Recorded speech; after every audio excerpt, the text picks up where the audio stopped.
¿Qué tal, compañeros del grupo 519 de Filosofía del plantel Azcapotzalco? El trabajo que mis compañeros y yo les vamos a presentar trata sobre la arquitectura de la antigua Grecia. Entonces, comencemos.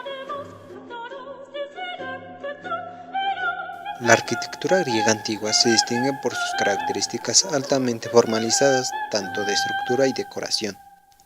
Esto se nota principalmente en los templos, con sus grandes decoraciones planteado en terrenos elevados, para que su elegancia y los efectos de la luz sobre la superficie puedan verse desde todos los ángulos.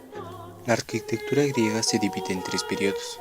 El periodo arcaico es una época en la que el arte evoluciona desde el geometrismo y la abstracción de raíz oriental hacia el naturalismo expresivo. La principal construcción de este periodo es el templo, que naturalmente empieza a construirse con materiales pobres, como el ladrillo y la madera. Con el tiempo, estos materiales fueron dejando paso a la piedra y el mármol. El arte arcaico se enmarca totalmente en un contexto urbano, en la polis o ciudad griega. Por lo tanto, se realiza por el goce estético y la comprensión del mundo de los ciudadanos griegos. Periodo clásico. Como la pintura y la escultura de la época, la arquitectura griega de la primera mitad de la antigüedad clásica no era arte en el sentido moderno. El arquitecto era un artesano empleado por el Estado o por un cliente privado. No se distinguía entre el arquitecto y el constructor. El arquitecto diseñaba el edificio, contrataba a los obreros y artesanos que lo construían, y era responsable de su presupuesto. Es así como se da a conocer al arquitecto. Período helenístico. El arte helenístico es el resultado de la función del arte griego con las culturas de otros países, donde Grecia ejerce su dominio. Por eso los centros artísticos del helenismo se encuentran fuera de la Grecia continental, en Asia y África. Un orden arquitectónico es un sistema arquitectónico que afecta el proyecto de un edificio, dotándolo de características propias y asociándolo a un determinado lenguaje y a un determinado estilo histórico. Orden dórico es el más primitivo y simple de los órdenes arquitectónicos. Su decoración se caracteriza por preservar la mayor austeridad posible. Suele estar asociado de divinidades masculinas. Esta columna no tiene base. El fuste tiene estrías de cantos vivos, y el pie del fuste encontramos el collarino, imitación al que le hacía en los troncos de madera en los inicios. Su capital está compuesto por dos partes, abaco y equino. Orden jónico. Esta es más estilizada, y el fuste tiene cantos planos. El capitel representa el peinado de una mujer, representado por volutas en el abaco y sobre el equino. Este capitel está formado por tres partes: el abaco, el equino y las volutas.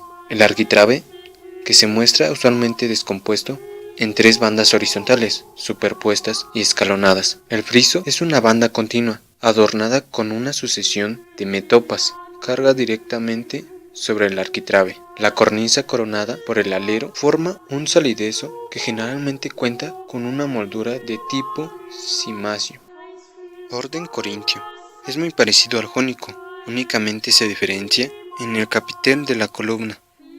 Este orden no es muy utilizado por los griegos, puesto que surge en la época helenística. En cambio, será muy utilizado por los romanos. El capitel es el elemento más presentivo de este orden. Se reconoce por su apariencia de campana invertida, cuyos tallos dan lugar a una especie de volutas o espirales caulículos en las cuatro esquinas. Los griegos utilizaron gran variedad de materiales de construcción para realizar sus edificios. Usaron adobe, madera, mármol, terracota y piedra. Los primeros materiales que se utilizaron fueron la madera y el adobe. El material más usado fue la piedra. El mármol es una roca formada a partir de rocas calizas sometidas a elevadas temperaturas que alcanzan un alto grado de cristalización. La terracota es arcilla moldeada y endurecida al horno, lo cual es el fundamento de los trabajos de cerámica. El adobe es una pieza para construcción hecha de una masa de barro mezclada con paja moldeada en forma de ladrillo y secada al sol. En relación a la arquitectura, se observan los mismos conceptos que aplican para las otras manifestaciones artísticas, tales como la proporción y armonía, la simetría y la perfección técnica. Se destaca el templo clásico, cuyas características son comunes en toda la polis. Los templos griegos estaban concebidos para ser contemplados desde el exterior y no para la utilización de su espacio interior, por lo que su apariencia externa cobra un valor principal estrechamente relacionado al culto de las deidades en la cultura griega. Hablemos de la estructura. Los templos son construcciones arquitabradas que se alzan sobre plataformas con gradas, llamándose estilobato al último escalón. La planta definitiva de un templo constaba de un local llamado cella, un espacio interior de forma rectangular que constituye el núcleo de la construcción. Próstilo es el que tenía, además de las dos columnas conjuntas, otras dos enfrente de las pilastras regulares, con lo que, en definitiva, presentaba 4 columnas en la fachada principal. Se considera el de segunda especie entre los antiguos. Arcoretas son pedestales que sostienen a los adornos, dispuestos en el vértice o sobre las extremidades de un frontón. Frontón es un elemento arquitectónico de origen clásico que consiste en una sección triangular o gablete dispuesto sobre el entablamiento que descansa sobre las columnas.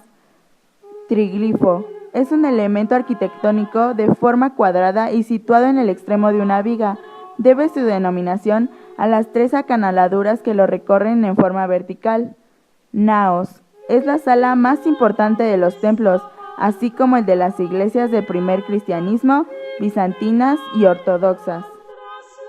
Bueno compañeros, eso fue todo por este video. Esperamos que les haya gustado y que hayan aprendido un poco más acerca de lo que no sabían sobre la arquitectura griega. Con esto nos despedimos, muchas gracias por su humilde atención.